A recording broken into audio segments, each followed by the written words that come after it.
તો અમરેલીના લાઠી પંથકમાં ખેડૂતોની મુશ્કેલીમાં ધરખમ વધારો થયો છે। ત્યારે એક તરફ ખેતીની સિઝન માથે છે, ત્યારે બીજી તરફ યુરિયા ખાતર માટે ખેડૂતોને વહેલી સવારથી જ લાઇનોમાં ઊભું રહેવું પડે છે।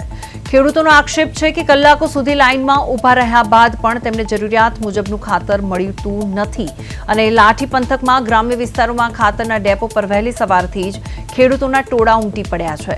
જે ખેડૂતો પાસે 15 થી 20 વીઘા જમીન છે તેમને પણ માત્ર 2 થેલી ખાતર આપવામાં આવ્યું છે। ખેડૂતોનું કહેવું છે કે આટલા ઓછા જથ્થામાં ખેતી કેવી રીતે કરવી। ખાતરના અભાવે પાકોને નુકસાન થવાની ભીતિ સેવાઈ રહી છે। ખાતરની અછતના કારણે ખેડૂતોના સરકાર અને વહીવટીતંત્ર સામે ભારે નારાજગી જોવા મળી રહી છે। ખેડૂતોએ પોતાની હૈયા વરાળ ઠાલવતા જણાવ્યું છે કે સિઝન સમયે જ ખાતર ન મળવું એ તંત્રની નિષ્ફળતા છે।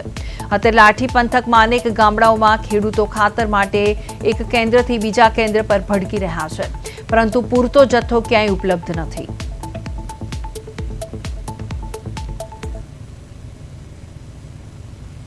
લાઈનમાં ઊભો છું, પણ અહીંયા પેલા બૈરાઓને આપવા મળ્યા છે, અમારો કોઈ નંબર આવતો નથી, પણ ખાતર 2 થેલી આપે છે।